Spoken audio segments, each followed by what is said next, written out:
Daí, pessoal, mais uma resolução. A área do quadrado assinalado na figura é igual a 15, 20, 12, 18 ou 16. Então, o objetivo é calcular a área do quadrado. Então, nota que eu não sei o lado do quadrado, já vou garantir aqui o valor x para o lado. Vou chamar esse lado do quadrado aqui x. Aqui, ó, x, x e aqui também x. Ok. Já posso, então, até dizer que a resposta dessa questão, a área que eu estou querendo, é igual ao lado do quadrado elevado ao quadrado. Então, a área, deixa eu fazer aqui, a área vai ser igual a x ao quadrado. Então, descobrindo o valor do x, eu tenho aí o valor desta área. Bom, estou pensando aqui em utilizar o raciocínio de semelhança de triângulos. Observa que triângulos semelhantes, né? Por que eu vejo que os triângulos são semelhantes?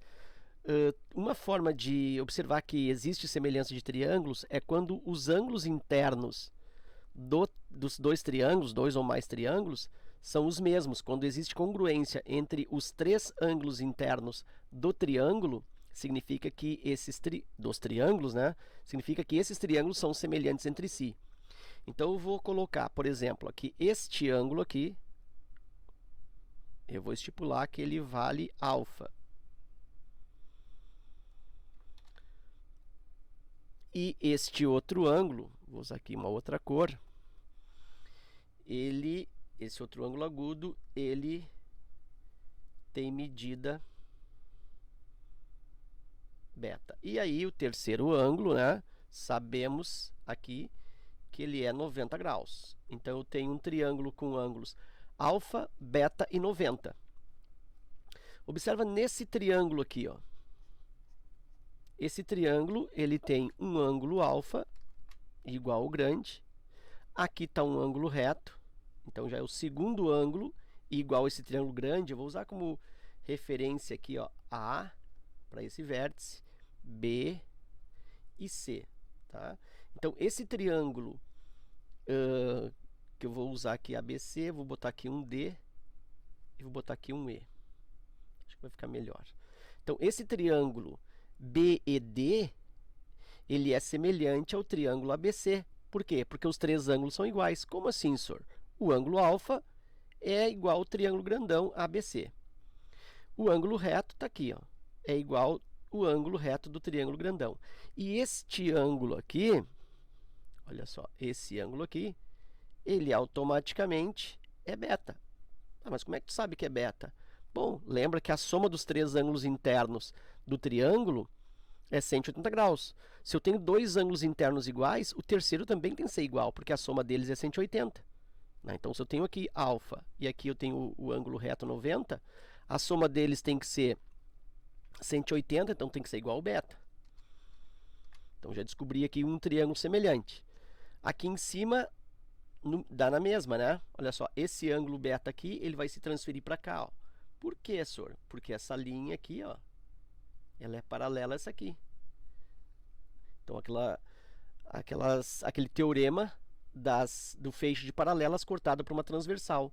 Os ângulos correspondentes têm as mesmas medidas ou são congruentes. Então, aqui eu tenho uma correspondência. São os ângulos correspondentes.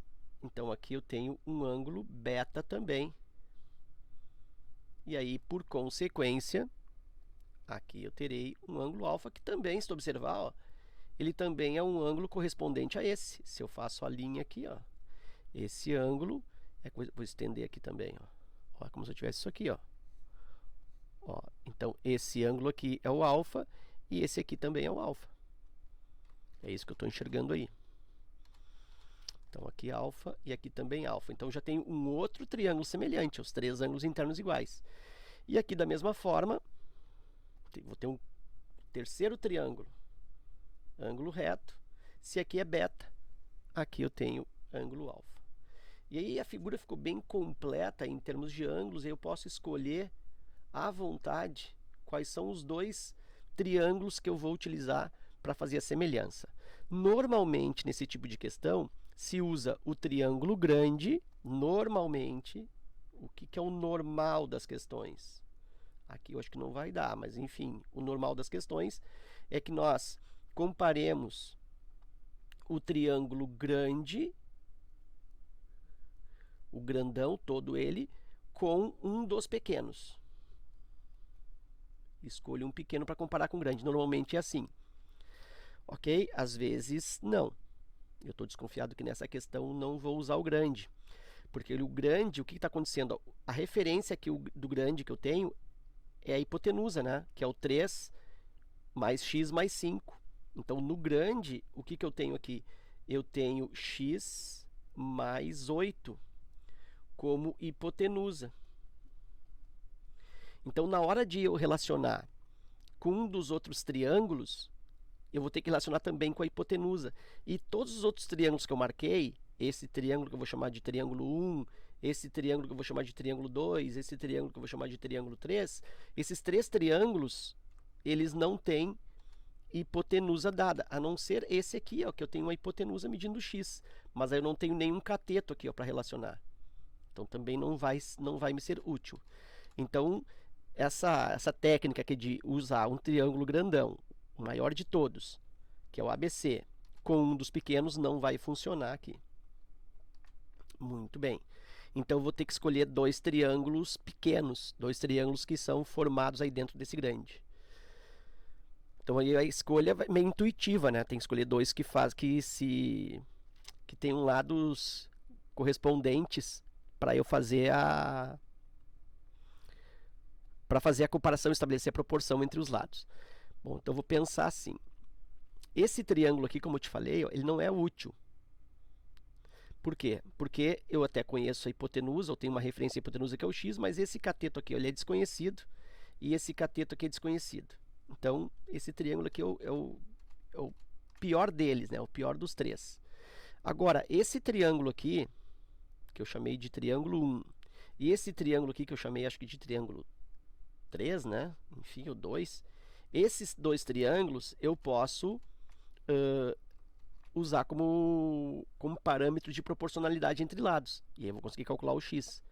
E é muito interessante em exercício de semelhança de triângulos que tu desenhe ou redesenhe os triângulos separados, não como eu tenho aqui na figura, eles estão formando como se fosse um quebra-cabeças, né, desse triângulo grande, mas que eu separe esses triângulos e eu coloque na mesma posição. Então, isso é muito interessante, que os triângulos fiquem separados e na mesma posição. Então, eu vou pegar esse triângulo aqui, que é o triângulo BD, e vou usar como uma espécie de referência. Olha só aqui, ó. Vou fazer aqui, nem vou usar traço reto do software, vou fazer a mão aqui, porque isso não é necessário tanta precisão. Ó, aqui eu tenho o triângulo, o ângulo alfa, o ângulo aqui em cima beta e aqui o ângulo reto. O que eu sei desse triângulo?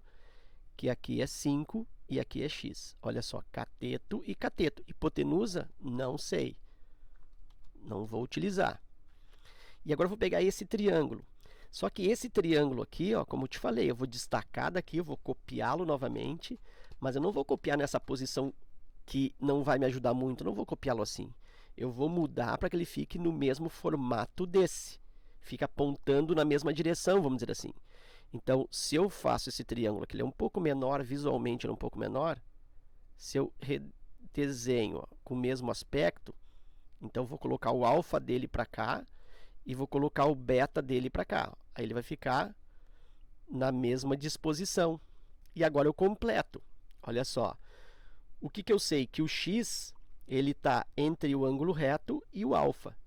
Então, o x está entre o ângulo reto e o alfa. Então, o x vai ficar aqui embaixo. Ó. Olha só. É assim que eu consigo perceber que o x fica aqui.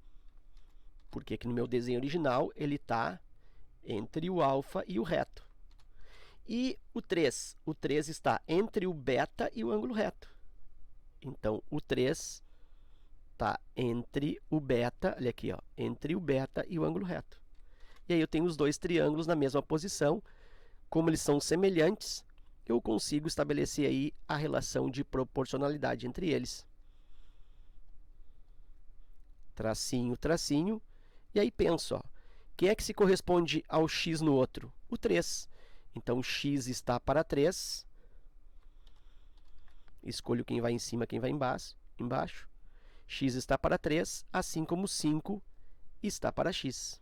Aí eu tenho que seguir a mesma orientação, né? Se eu botei esse triângulo aqui como primeiro e esse aqui como segundo, então na segunda fração, na segunda razão, também tem que ser da mesma maneira. O primeiro e o segundo. Então, vai ficar 5 para x.